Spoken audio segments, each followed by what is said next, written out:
Hey folks, it's Lauren from Snowy's. I'm going to show you how to set up and get running your Gasmate Portable Diesel Heater with a remote control. Hit it. It has powerful heating output of 2 kilowatts, a 4.25 litre diesel tank capacity, suitable for tents, camper trailers and small caravans. Hold up, to make sure you don't miss any of our awesome content, don't forget to like and subscribe. Let's get back to it.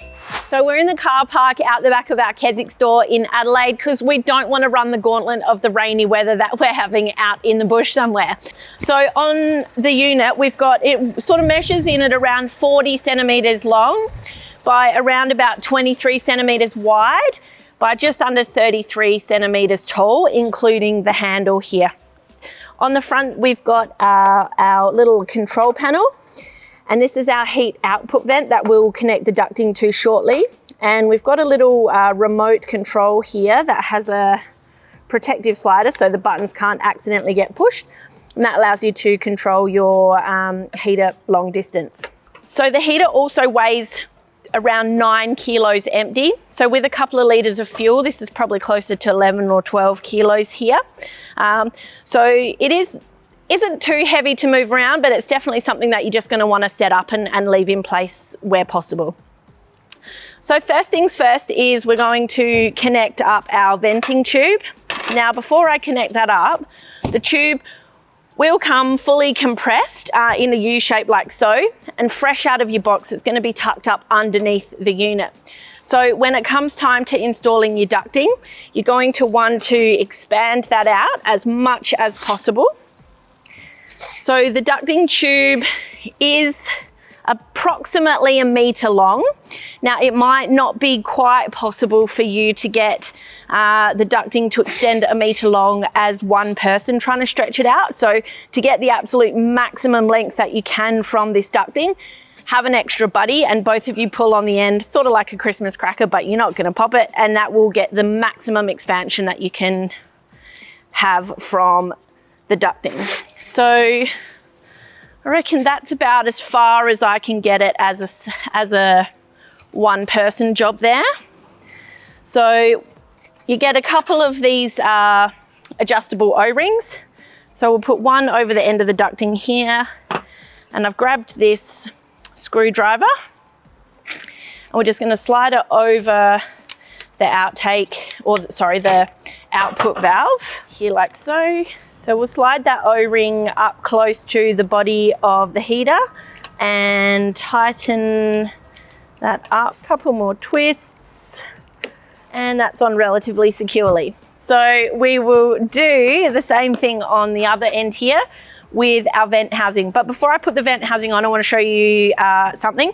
Two things actually. The first one is that the vent housing can rotate. So it doesn't matter how you put your ducting into your tent. Don't worry if the ducting ends up with your vent facing up this way or whatever. You can just use the little tabs on the end. It's a bit of a tension point and twist your vent around.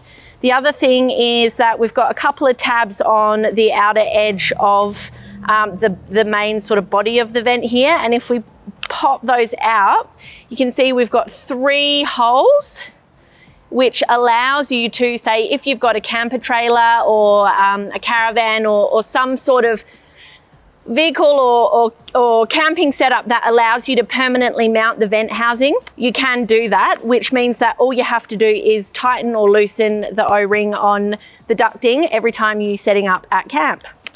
So I'll pop that one all back together and we'll grab the O-ring, pop that on. Now just jiggle that over our vent flange like so. I reckon it's a bit of a tight fit actually on that end of things, so you're probably going to want to give it a bit of a jiggle to get it on there deep enough for the O-ring to have some purchase. And then again, we're going to tighten that one up. All right, now that's all tightened up nice and secure. Now the next thing that we're going to want to do is fill up the fuel, which obviously we don't need to do because, as I mentioned before, we've already preloaded it. So I just want to make sure our unit is turned on, and then we're going to activate our Anderson output. And then when that happens, we should see that our standby display has switched on there.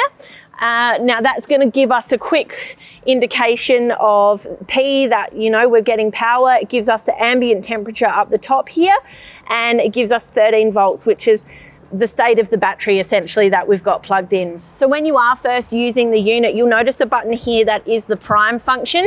You're going to want to be pressing this button and allowing the system to prime on first use, or potentially after you've run it out of fuel or in between trips, you're getting it out and you're wanting to use it again, you'll need to prime your system.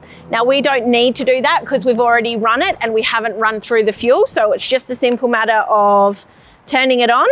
So in that little close-up of our Rover there, you could see that we're probably maxing out at around about 110 watts to ignite the glow plugs. And that's at an ambient temperature of around 25 degrees. So after you've turned your unit on, you will not hear that the combustion has started by essentially a loud sort of whooshing sound, I guess, that's coming out of the side of the machine.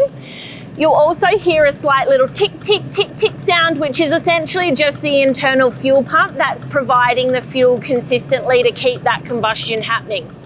Now, when you're first running your unit, out of the exhaust section here, especially when it's just been primed, it is likely that you will get quite a lot of white smoke. That should clear up or burn through around about 10 to 15 minutes after you've set up your unit. Almost instantly from that combustion starting, you will feel the heat and the air coming out of the vent here. It's very, very warm and very, very noticeably hot. So I don't think you're going to be disappointed with what you're getting from this unit.